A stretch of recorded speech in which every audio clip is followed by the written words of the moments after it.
Alrighty. Welcome to Tuesday, the day after the 4th of July in all the United States. Good morning, good afternoon, and good evening wherever you are. It's Doc here, and we're going to check out the markets again as we always do. Let's see. Let's jump over to there, like that. So let's see what's going on. Let's see where we're at. We've got we're looking at a stock there. Let's close that, and let's go over to the currencies. Let's see what the dollar index is doing too, because I was really surprised. I saw the euro really take it on the chin this morning when I looked at. In other words, it got knocked down against the dollar, which was like, wow, wait a minute, weren't they just buying that thing? A couple of days ago. Look at that. Dollar index is chasing after another uber duper high, and then when you go and check out the euro, look at that. The euro is getting smackadoodled. So it really, I looked at that and I went, what happened there? It was like one moment it looked like the currencies were going sideways and doing nothing, and the next moment they are just smacking it. Let's check it out here. Let's look at the euro on the J4X right there, and you can see it. What a big move. It's like one of let me make it even larger. Look at that. It's like one of these moves over here. It's like they're at one point they were really pushing it. Well, they are pushing it hard. It's at almost the lows of the day when you look at it on Chicago Quant. Right now, the Hinky-Ashkeys are not really picking it up, and we don't watch the Hinky-Ashkeys for that. We should try to put a regular bar in there too at the same time, but I'm not sure how to get them to read each other. So we're trying, but we're not really trying too hard. But we think about it. Let's put it that way. By the time I get around to thinking about it again, I forgot that I didn't do it.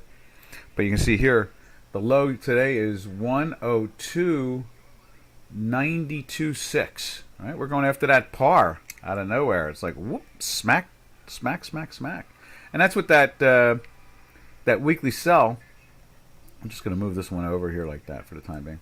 That weekly sell, move that right there. Where is it? No, back here. That weekly sell. Somewhere along the line it's going to show itself as a weekly sell. Yeah, that's it right there, the weekly sell, and it just kept on gliding down.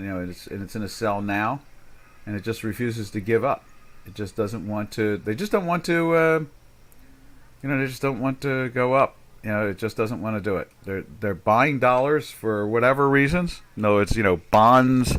Bond yields are at 3%. That's kind of good when a lot of people in the world are getting 0 or minus. So you buy a bond, you put all that money out in a bond, and then you have to pay the interest to the government at the same time. It's like, whoa, wait a minute. I was supposed to receive interest when I buy the bond, and I put out $500,000 or $10,000 or whatever it is. I'm supposed to get some money back. Besides, when I sell the bond at the end, I'm supposed to get paid for lending you my money. And it's like, oh, no. You're going to give us your money, and you're going to pay us an interest rate so that we will hold your money. And it's like, no. No, thank you. Like my little granddaughter would say, no, thank you. All right, so what am I trying to go to? I want to look at something real quick. I'm trying to think what it is. What was I thinking? In the back of my head, I was thinking of something to look at. Let's see. We're looking at the euro. Look at the bonds. The yield, I guess. I was thinking about the yield, maybe? Maybe not. I'm not sure. I'm not sure what I was thinking about, but I had a really good idea that disappeared.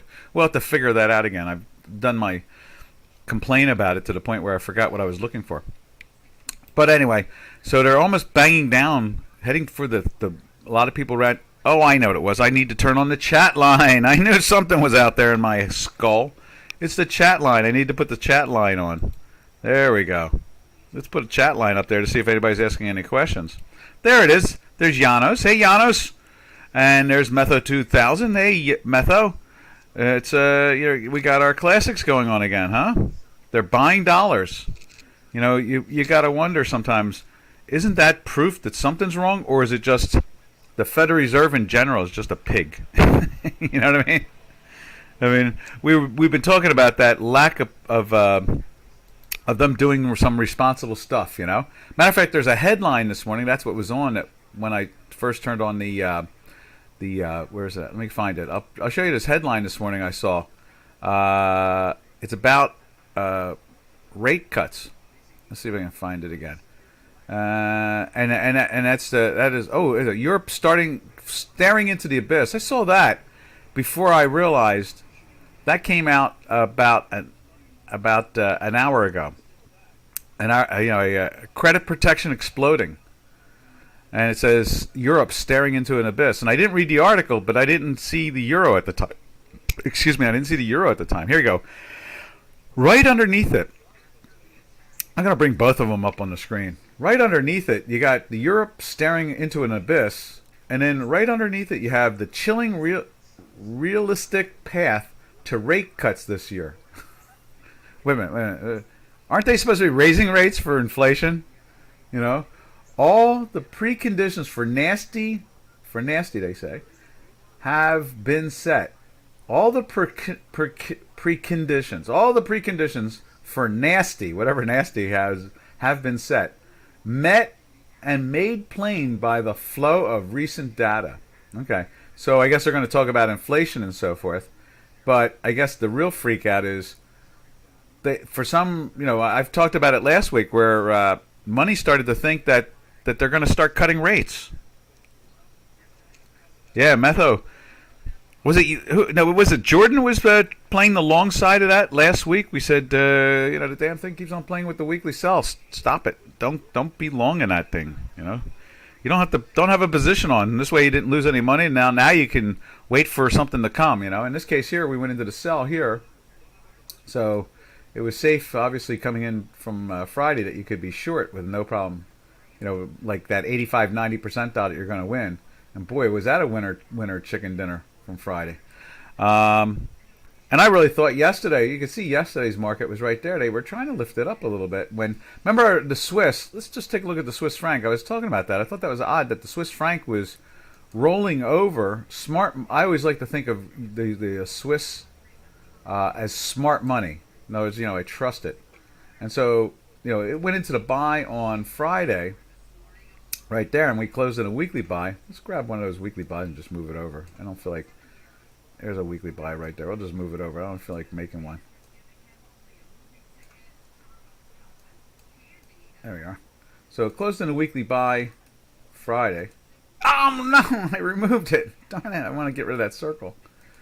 Alright, I gotta make one. There we go. Click, click, click, clickety click, done. Okay. So you can see here, it's in the daily buy on Friday and a weekly buy on Friday. And, I kind of like, I'm thinking like, isn't that odd that they're taking, the dollar is being sold. The dollar is being bought by the Swiss. And I thought, that's odd. And then we go and look at the euro right there. And it's like, oh, well, the euro is not really doing something. It's just kind of acting like they're buying it a little bit. But boy, that's that classic take it up so you can take it down. Oh, what's it? Metho says DAX 40 in free fall. Yeah, what we should do is we should click on this article. It says Europe staring into the abyss and see what's got them. Oh, okay, it's one of those premium articles, so you got to pay for that one. Okay, and it'll in a day or two they'll make it live and we'll be able to see it. But obviously that's let's see what the chilling article is there. Let's go over and take a look at what is it? Do you want to look at the DAX 40 falling? Let's check that out. DAX. Is it there? No, we don't have it there. That's right, we put it here. Here's DAX. And we'll put it on J4X too at the same time. Let's get DAX up there though. Well, we're going. There we go. So we're heading to there. Now let's go take a look at DAX on J4X here. U.S. stock indices are kind of quiet. And I imagine if they're buying dollars, they're going to be buying something that gives them a financial return, and that would be stocks, so. Let's see, where's the DAX? DAX. There's the Dow 30, the Japanese 200, the German, not the German, there it is. The DAX and Euro. Yeah, so that's getting smacked also. I'm looking at it on J4X. All that red for so long, and it was in the sell here, and went into the sell there, and finally joined in with the reds there. Well, it joined in with the red there and then gave you a whiplash. And then it joined in there with you again. And so you saw that it was staying underneath, so you didn't really try to cover, but you were really feeling the pain for 4 days. And then it gave it to you in spades, gave it to you free money. It just was like, here, take my free money. It's right here. Just take it. It's for you. Let's see, DAX 40. Germany is the engine of Europe. I know, and someone forgot to turn it on and put a battery in the. They need to get a battery in there to turn it on and get it going. Yeah, I know. I hear you. See, socialism really stops growth. You can't run an engine if you don't have any fuel. You can't run an engine if no one's allowed to turn it on. Socialism doesn't believe in really turning things on. Socialism is more of a stasis. It's kind of like, let's make everybody happy and equal. And when not everybody's happy and equal, then we can't do things. It's bad and evil. It's like, wow, one size fits all, huh? That's really wild. Wouldn't that be great if everything was one size that fit all the time? And we all ate the same food. You didn't have to grow more than 3 or 4 or 5 different varieties of food. Just everybody would eat the same thing. And think about clothing and colors. You could have like 3 colors maybe, or 2 colors. You could have something for sunny when you're out in the sun that reflects light. And then in the wintertime, you would wear something outside that doesn't reflect light, that absorbs light, so that you could be warmed up. And then you wouldn't need any other colors. And everybody could wear, like, maybe there'd be long sleeves and short sleeves. And there could be pants and then maybe skirts. And that's it. Didn't need anything more than 4 things. And that's what socialism and communism is all about. It's making sure that everybody is equal. They get everything the same. And capitalism means that, when you have all these crazy desires and want to try something new, no, you're not supposed to do that because that's not fair. So how can Germany used to be an engine and tries to be an engine, but they produce more cars in America than they do in Germany now. I think steel, the chainsaw / hedge clippers, they produce more product in America than they do in Europe. It's the same thing. It goes on and on and on. They just make just enough to make everybody happy. That's about it. Or I don't know about making them happy, but just enough to support the supply and demand. Nothing more than that. So. Here you go. Let's get it. Let's hear Captain Janos. Tell us. So actually, people avoid that like hell. Everyone made their own clothes from whatever they can, and tailors and sewers at home was crazy. Yeah, I hear you. But I have there's an engineer in my one of my physics sides. He's a retired. He's got like a master's degree in engineering, and it's this morning he's calling Karl Marx. I could show it to you. He's calling Karl Marx one of the greatest economists of all times, and I just shook my head and laughed. He lives in Italy. He's a European scientist, and I just kind of like went, okay. I put a little laugh thing. I just like laughed, and some people were trying to debate it with him. One day I did debate it with him for over 2 hours, and in the end he was like, I kind of agree with a lot of things you say, but I still like Karl Marx. It's like, okay. So I actually got through to him as a scientist, but then he, let me see, I'm trying to find it right now. But he just, let's see if I can find it and just show you the length of writing he did. It was like, oh my God, it's crazy, crazy stuff. Just crazy. But anyway, Janos, you're always coherent and right. You really are. You bring a breath of fresh air to me that and I tell everybody here in the States that those young people in Europe are not necessarily woke. They want to be American capitalists. They want freedom. As a kid in 1990s, I had a jacket which was handmade for my brother in the 80s. Yeah, yeah, exactly, exactly. I hear you. You are a breath of fresh air all the time, because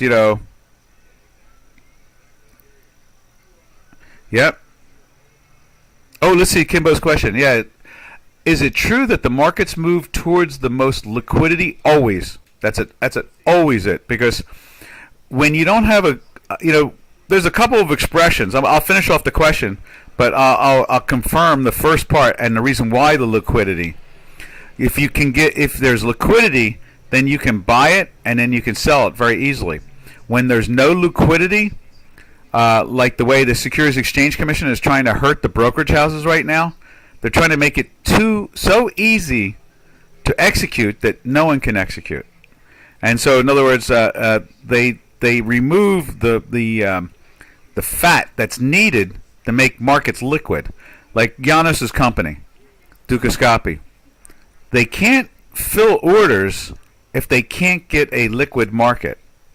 And the agencies by the governments are trying to reduce that. They think, okay, the tighter the market, the more liquidity. And it's not necessarily true, because in a product that doesn't have a lot of following, people don't care about it too much, they're not going to be willing to trade it, and you'll all of a sudden find wide bid and offers. And when you have wide bid and offers, the customer doesn't get a good fill.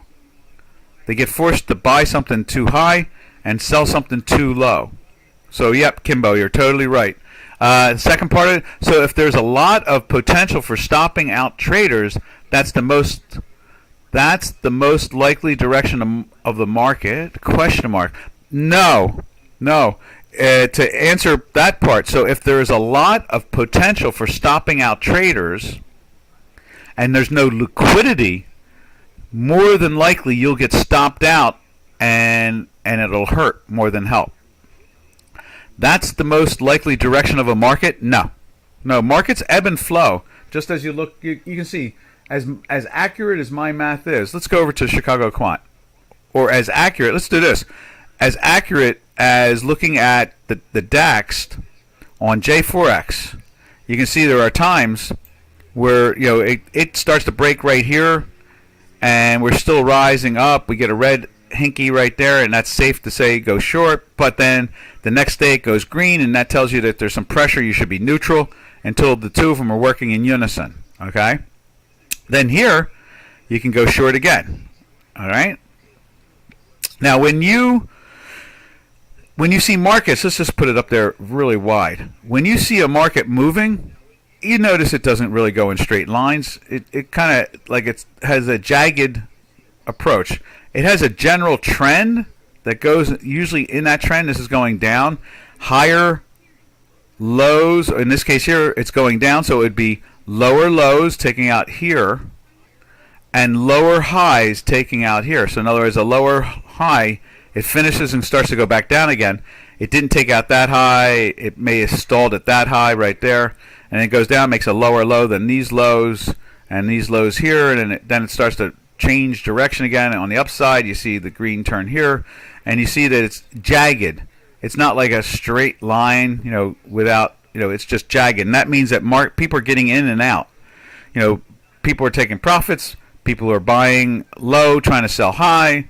Dollar cost average in, and you have these fluctuations, okay? And then it's not until here where you see it get into a green, where your high now is starting to take out the highs in here, and you see the lows, they go and make a low, but they don't take out any of these lows, and then they start to turn up again, and you see another higher high than this high, you see a higher low from this high, and that's an upwardly trend, okay? So that second part, so if there's a lot of potential for stopping out traders, it's because of illiquidity a lot of times and the ebb and flow, and you have your stop in not adjusted to the ebb and flow. Then that third part that you say that's the most likely direction of a market. No, it can turn around. Well, again, it's relative to what you think of as you define as that's the most likely direction to a market. Direction for an hour, a direction for a day, a direction for a week, a direction for a month. It depends on the length of direction that you're looking for. So that's the best way to describe it. Now, Metho says, one cake in the window. That was the bakery. Oh, my God. I would have just, yeah. So everybody had to find material to try to bake goods. I did nothing, just remember what I have seen. Being an honest witness, Janos, is a compliment right there alone. Doc, see Kimbo's question. Saw that? It is a good one. It's a great one, Janos. I totally agree with you. That is a great question. I will head out and read a book. Have fun, guys. All right, Janos, I'll catch you later. Travel safe. So I hope did I answer you, Kimbo? Was that a good answer, Metho? I hear you all the way.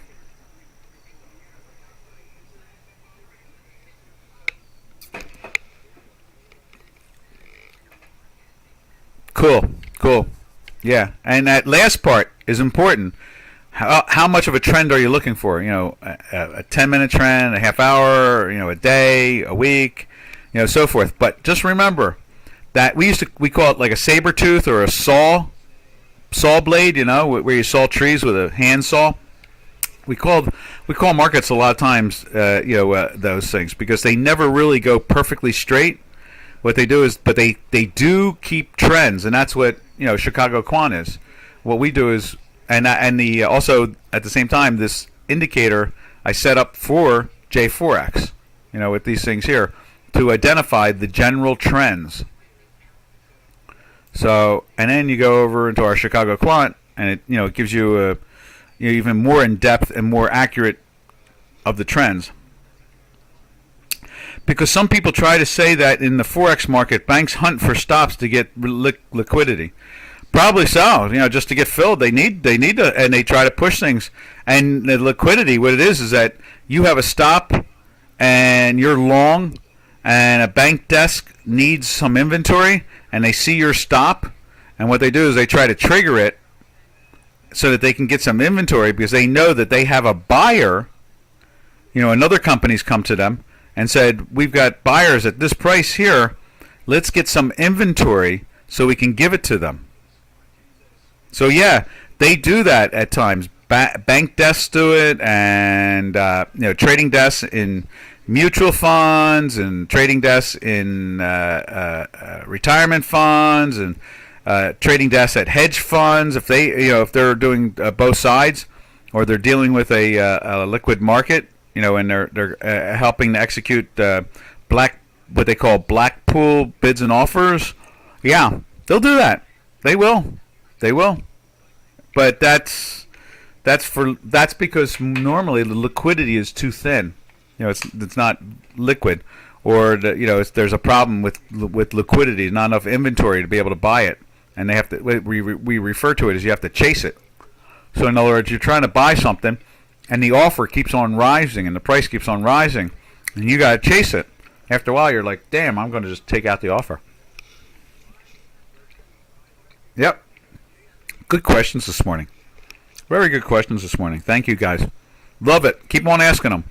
I love talking about the actual function of markets and how they work, and how people don't, in other words, the people who are writing books nowadays don't really want to tell you about the markets as much as they want to tell you about how they made a bunch of money at one time that you can't make anymore.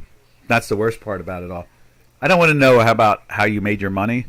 I want to know how you trade the markets. Then how to make money. But a lot of the books that are written by people I know, and they made that money a long time ago when it can't be made today. So why are you should instead, you could say, write a book about memories of the old markets that don't exist. If you would write that, then it would be really great, because then people could go, oh, okay, they don't do that anymore, so I shouldn't try. Instead, they go and read that, and they go, now I want to do, I want to read the tape. I want to be a tape reader, or I want to be, some type of back and fill averager, something like that. And it doesn't tell you the stress of doing that in an era when the markets are illiquid. and there's not, and so you start to do it, you get stopped out, and then finally it happens. It works right for you, but it's too late. You're out of your position. Soros has his book well written in, and even stating that the trades are over and are just an example of process. Exactly. That's the way it should be. That's the way it should be. And especially him, he's half the time he's right, half the time he's wrong. So I mean, Rogers, he had two partners. They were all equal in their fund, and they made the money. And Soros was more of a money. He was the guy that was bringing capital in, and they were all managing it. But Rogers was one of them, and Rogers has missed the boat on a lot of things because he's always buying gold. He did some type of crazy marketing thing in Hong Kong or was it Singapore somewhere about 4 years ago, walking around with like $5 million of coins in his pockets at a interview, and he had all kinds of gold and stuff like that in his pockets. Saying this is the place to be when it was trading at like 2,000, and we all know it's trading at 1,800 now. And no doubt, it's a great tool. Gold will go up in value over the next 5 years, but if you think you can buy it today and sell it tomorrow morning, that's a whole different game. And one thing, Janos, they never mention when Soros, the hedge fund with Rogers and all, made that money on the British pound. They were down a couple $1 billion. They were literally down like $2 billion or $1.5 billion. And then it bounced into their favor, and they took out $3 or $4 billion. But they were actually risking, like 30% of their assets or something like that. They were risking a lot of dough at the time. So no one ever walks around going, wow, Soros was down $1.5 billion, and then lucked out. The market turned, and he made like $3 billion. It's like, uh-huh. And they go, yeah, he broke the Bank of England. It's like, well, I don't think so. It's still there. And Rogers and his company and Soros is not there anymore, and he's just using the monies that he made a long time ago. Soros has his book, it concentrates on the process, flows, and change in sentiment. Yeah. That's the way it should. That's the way it should do. It shouldn't be anything else. I know, like Susquehanna and some of those others that have written, like The Traders something or another, and a couple of other books. They're talking about things that happened a long time ago that they make it sound like somebody read my book and you can go out and do it today.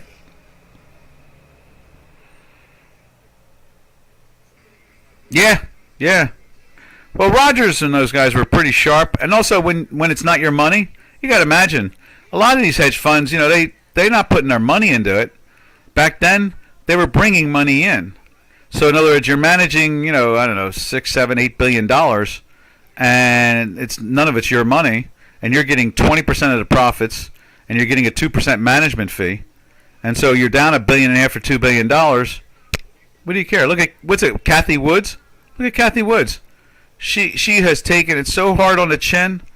Her stock. Let's see. Matter of fact, I think I have it up. I can show you Kathy Woods' stock. It's right. Where the hell is it at? It's right there. Robin follows it, so we have it up on the machine. Look at it. It was at one time. It was trading at let's see if we can track that. How far back is that? That's July of last year, right? July of last year, it was trading at $22 basically. Okay. Today, it's July a year later. It's trading at $3.56. It didn't lose 50%. It didn't lose. What did it lose? 90%. It lost 90%. So a $21 stock is now trading at $3.56. And what did she say last week? She said she read inflation wrong, and she is still going to keep on doing what she's doing.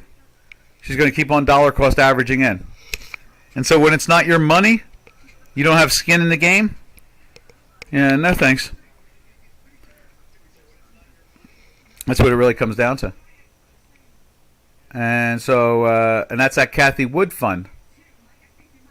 And I think it was even higher than that, like 2 years ago. Let's see if we can put it up on there on something else. Let's see if we can get it on Dukascopy. A T A I. Subscribe, unsubscribe. All right. So yeah, Tech Witch Kathy. I like that. That's good. In the woods. Oh yeah, she's totally in the woods. Yeah, she's it's so easy. So Rogers, who was one of the traders, and I forget the third guy, um, because he's just disappeared altogether. He's taken his money and just doesn't. You don't hear about him. But Rogers, he goes around promoting things. He has a fund. Woodstocks. Yeah, well, yeah, it's like rock and roll, baby. Rock and roll. And it's rolling, all right, and it's rocking in the wrong direction. Yeah, Robin wants a bottom fish in it. We're watching for a weekly buy. You can see right here, it went into the weekly sell up in the 5.5, 6 area, and it's been in there ever since. That's in March. And it almost fell 50% there. It went from 5.5 down to $3. It's a big percentage drop. So we're just keeping an eye on it. And then Robin's not here today. He has to go. His birthday's today, so you guys can throw wishes out there for him. His birthday's today. He's got to go to the motor vehicle to get his license renewed. So, because if he doesn't get it renewed, then he has to go take the test over again because of his age. So he's got to go get it renewed today, or he has to go take a test. He's out the door.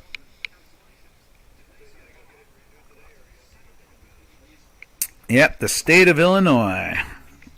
All right, so let me see. From there, see what else we can come up with.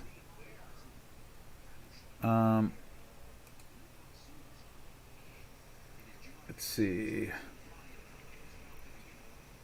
Oh yeah. All right. Let's get back to the currencies. So we saw the Aussie. The Aussie's getting smacked. We saw the DAX.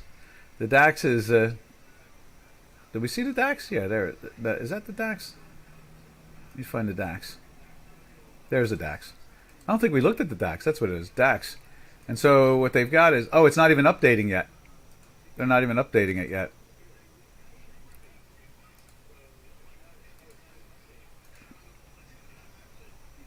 Let's see. Let me see if we can get it updated. It's under default, so it's not showing that. Maybe I need to do something else to it. Let me see. Instrument.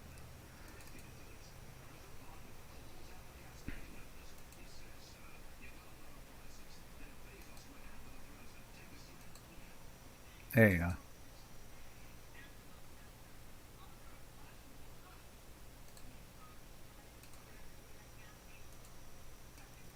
Wait a minute. Still not giving us an update. Well, I'll show you what the U.S. stock indices are doing. There's the Tech 100. You can see it's down for the day. And we can show it to you over here, like so. Right there, there it is. Showing you again, it's down for the day. And then we can, let's close this.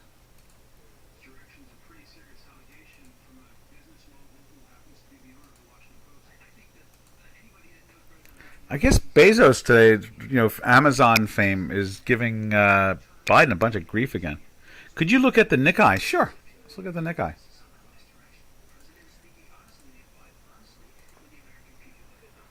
There's the Nikkei right there, the September contract. It's at the lows at the moment. Looks like it's trying to go after, maybe it's going to break these. It did it there, and now it's doing it there. 3 times the charm. You can see we're pushing into a sell right there at the moment. And we are in a weekly sell since up in here. This one right there maybe, something like that, or this one right around here. It went into a weekly sell, closed that week and confirmed. And so, yeah, this is looking like a short that you can be short of, 47.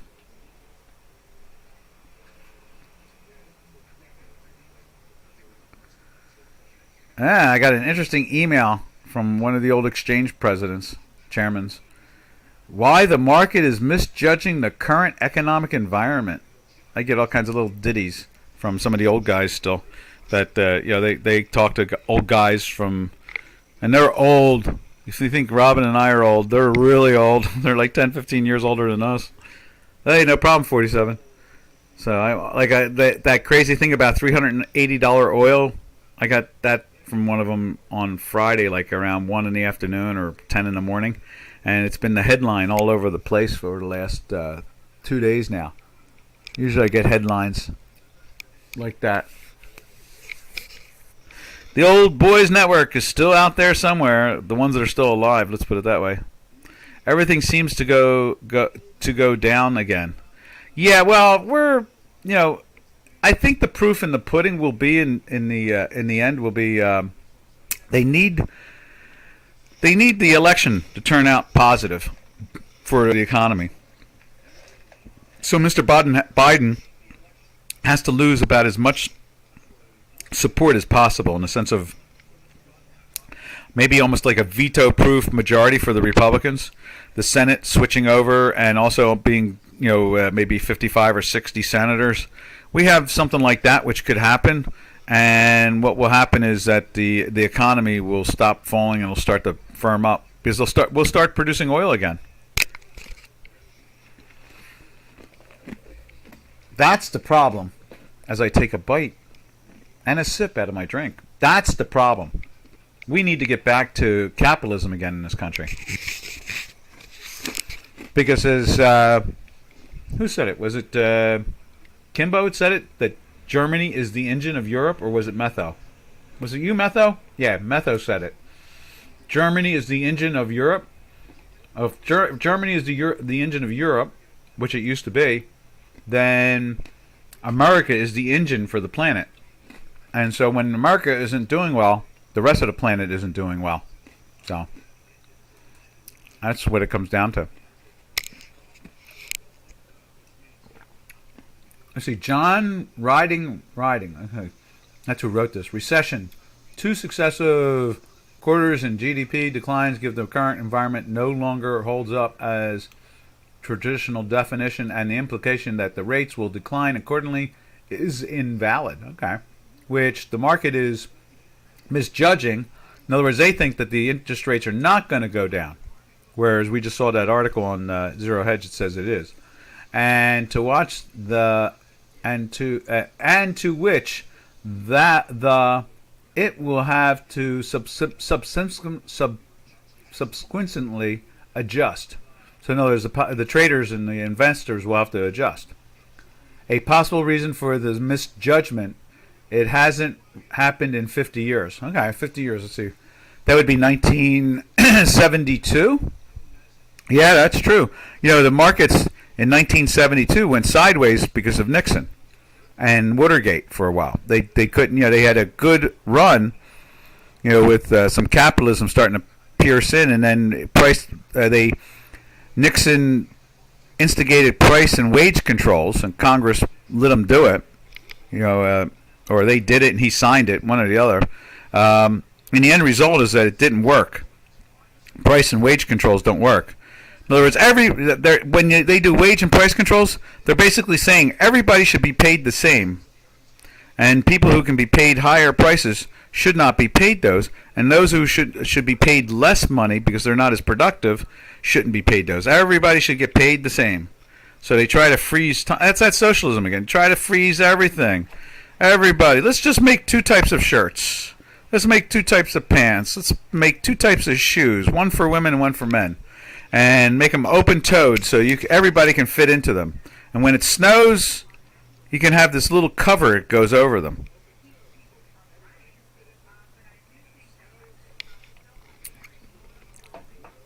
Yeah, exactly. But it's one cover that fits all. And so, yeah, that's the problem. And that's what he's saying, is that they're feeling that. I'm not really convinced. I do say this. I've said it at webinars now. I've been saying that I really think that inflation can go away much faster without without raising interest rates. Because I really think that once the Republicans get in there, they're going to have so much power that they're going to be able to change things back to when Trump was president. And then the economy will explode again in success. That the day that Trump left office, the GDP, gross domestic product, was 6.5%. So, I mean, here we are in the minuses now under Biden. What can you say? It just is. It's there. Facts are facts.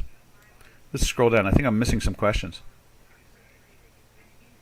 Let's see. Soros. Okay. Seems okay. There's more questions. Here we go. Everything seems to go down again. If Europe fall, then U.S. too? No. If Germany fall, Europe too? More likely, but the U.S. Federal Reserve is going to run in and help out. Imagine a U.S. inner city laundromat. Oh, same socks, same shirts. Yeah, exactly. How easy that would be. It would be great, That would be great, right? You wouldn't have to produce anything.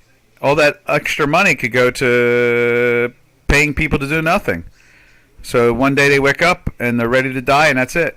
No creativity. They could, I guess to create. Hey, Rianos, what do you remember about like arts and literature?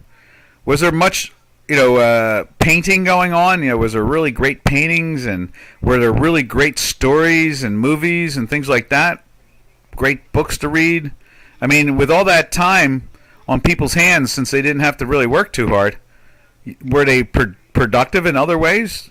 I don't think so. I mean, Solzhenitsyn, all he did is write about how bad it was.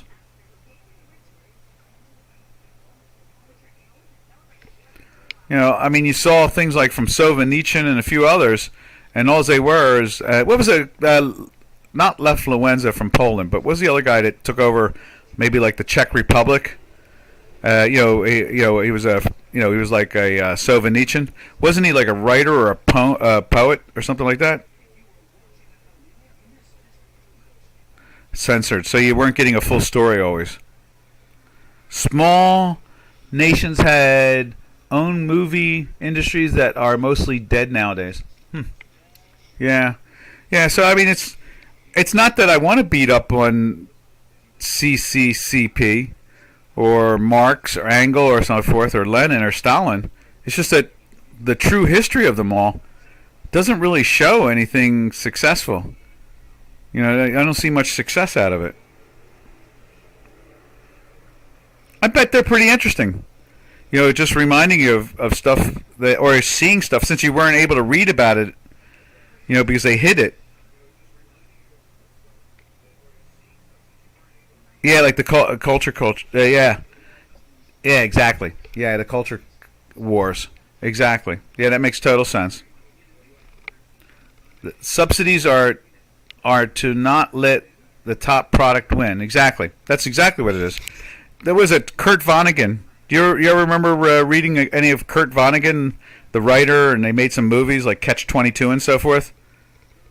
Kurt Vonnegut wrote a book about that. Like it was a short story. It was like about, 15, 20 pages. It was really good.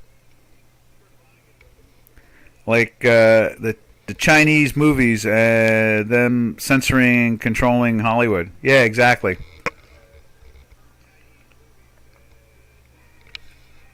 Yeah, that's why I always say, live free or die. It's just the way it is, as far as I'm concerned. Live free or die. That's really what it comes down to. All right, where we left off, we were looking at the Nikkei. You can see the Nikkei is playing with the lows there. Let's jump over to. Anybody want to see a particular currency? It's the cultural ministries around the world have to find the balance between saving culture and actually subsidizing mass entertainment. Yeah, I don't think they can save culture. All they have to do is have laws and let the laws do the job instead of some bureaucrat constantly coming up with a new idea.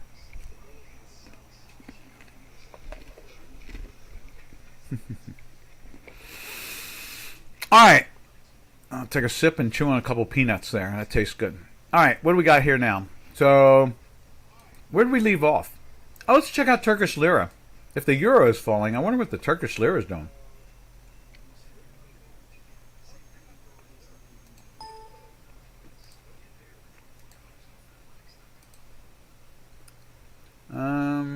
Turkish lira.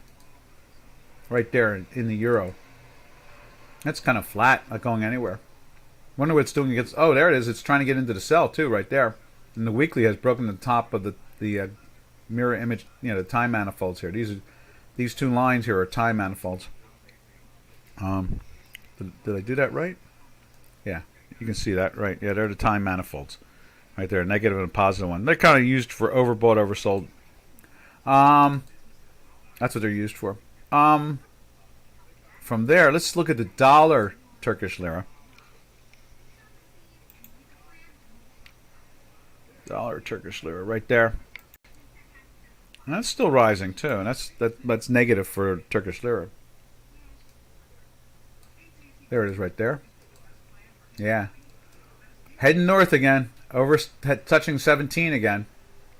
Got up into the 1730s, I think, right around there. You can see it's in a daily buy from here. It's been in a weekly buy since the cows came home. I mean, it's been a long time. Me love you long, long time. February. It's been in a weekly buy. Me love you long, long time. All right, and then from, let's see where we go. From there, let's jump over to, let's see. We saw the euro, Turkish lira. It's kind of stuck in stasis there. Let's take a look at it and see what it looks like on J4X. Right there. Green, green, green. What else we got going on here? Let's check it out. Let's see. There we are. Let's see. Let's try the yen. See what the yen's doing. Probably making new highs or something. No, look at that. They tried and failed at it. They're kind of cooling off. But it's still in the sell, that's why. And the weekly is curving, but we're still in that weekly buy. There's no problem there. And then we'll take a look at Mex. Oh, you know what we didn't look at is CAD. Let's see what Canadian's doing. Whoa! Look at Canadian. Oil must be being sold off. Let's see if the oil is being sold off. Yeah, look at that. Oil's being sold off. All right. So oil was as high today as 111.45, and it is trading now at 104.95 as we speak. Only 20 cents off the low. Wow. Yeah, that's that Canadian has a habit of doing the following along with the oil market. And then let's take a look at gold. Oh, they're pushing gold down too. Gold's getting smacked. And let's see, what's silver doing? Right there. There's September silver down at its lows also. Both in weekly sells, gold and silver. And then let's go check out South African Rand. See what the Rand is doing.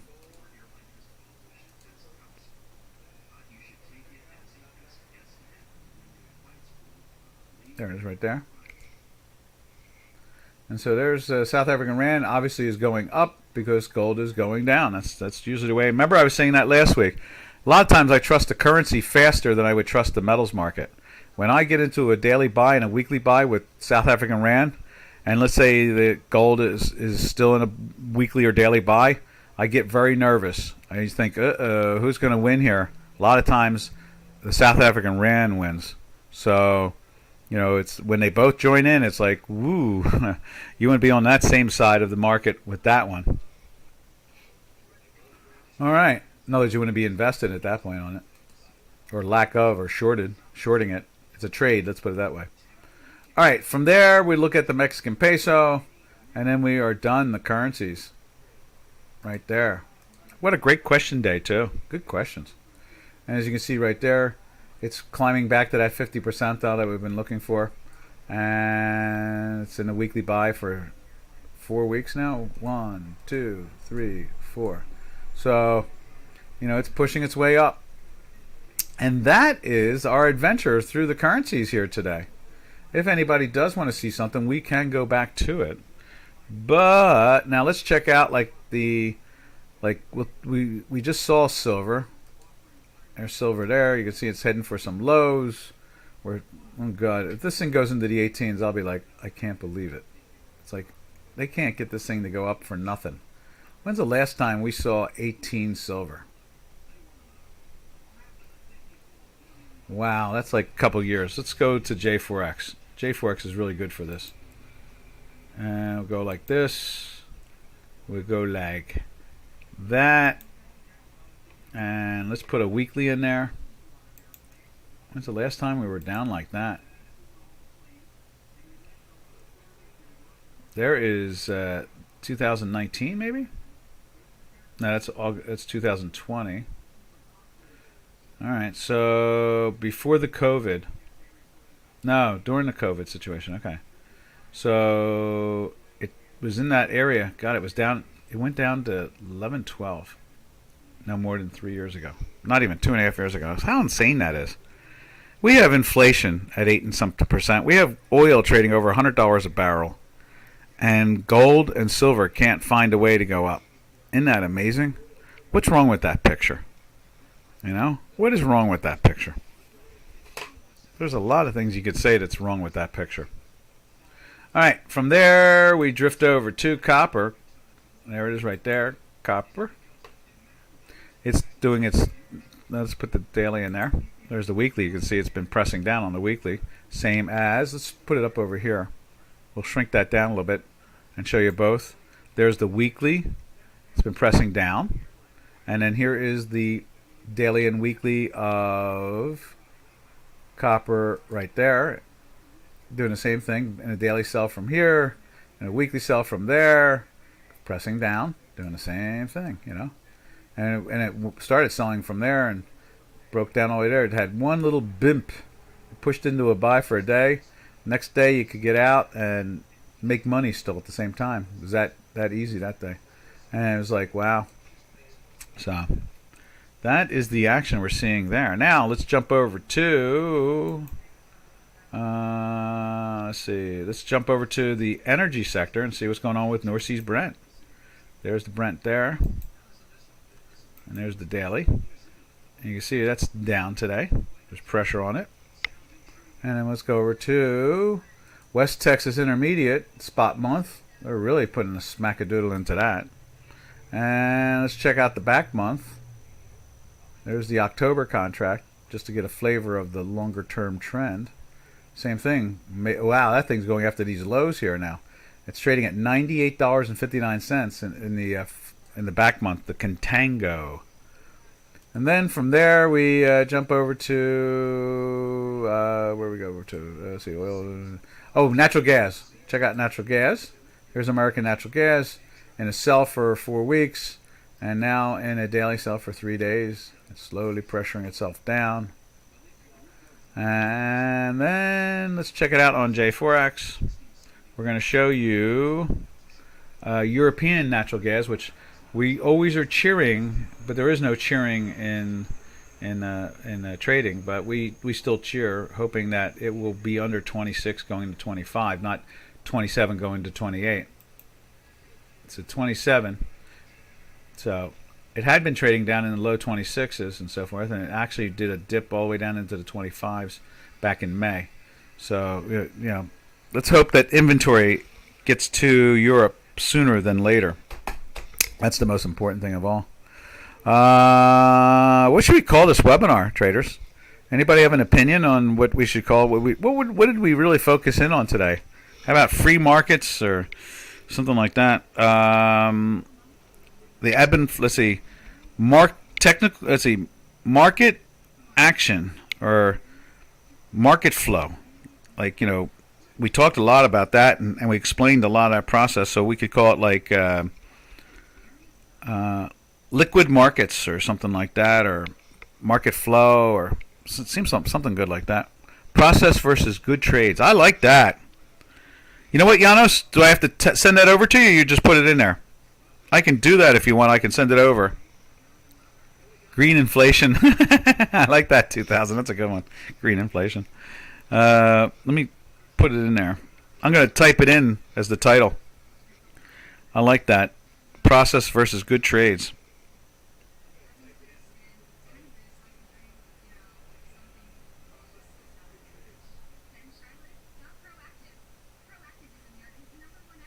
That is cool. That's cool. I like that a lot. Yeah, you know, it's a Excellent. Excellent. I just sent it to you. Yeah. And that's important when we're looking at markets. Remember, traders, I should say this in the beginning every day, and I should say it a couple times a day. There are no foolish or stupid or dumb questions in trading and money. There are only long answers or short answers. That's all it really comes down to. All those questions today were great.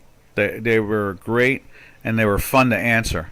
And it's very rare around here to have an unfun question and answer. They always are good questions as far as I'm concerned. Like I said, the only difference is will it be a long answer or a short answer? That's all it comes down to the question. And you can see we broke what's his name? Where's it at? We broke that one question down from was it Metho 2000? I think it was Metho 2000. About the liquidity and understanding the markets. No, it was Kimbo. It was Kimbo, Mad Slice. Yeah, that was good. That was a 3-part question, and I like questions to be short, so that I can answer it, and then you can ask us a second question. Kimbo did it well.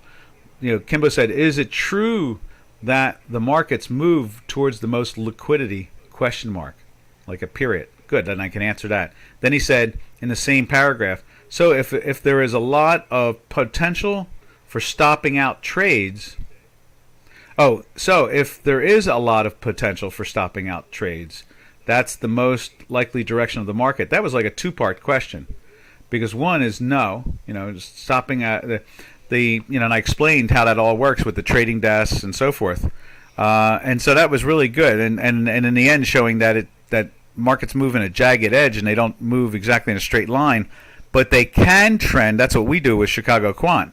We can show you how they trend. We give you a signal and we're saying, hey, this is going to be a downtrend. Doesn't mean there's not going to be some ups in it. There's an up right there, and that's what the daily tells you. Some strength is coming in, it comes in, and then it goes right back into a sell in here, and it's going down again. And so when you look at our math, that's what it does. Like in this case here, bloody hell, look at that. It went into the buy in late January in this particular product. I'm not even looking to see what product it is. What is that? Oh, that's the natural gas. Yeah, and it was trading in where was it trading at the time back down there? It was trading in the $3.50, $4 area, and then goes into a weekly buy. It doesn't go straight up. It ebb and flows. You get the ebb and flow going on, but it stays in that buy, and the overall trend is on the upside. And every time a daily kicks out a shorter term trend, and you could play the same game with an hourly trend or a 10-minute trend or something like that. You could try to find a cross match between the dailies and the intradays. You can try to look for those things. That's the objective, is to look for those things. So I guess we're done. So guys, this is Doc from North America. We will catch you all tomorrow, same time, same channel, and it'll be already Happy to Hump Day, since it's a 4-day week here in the United States. So happy trails to you until we meet again, which will be Wednesday. Happy trails to you, to all our trading friends. Ta-ta, traders.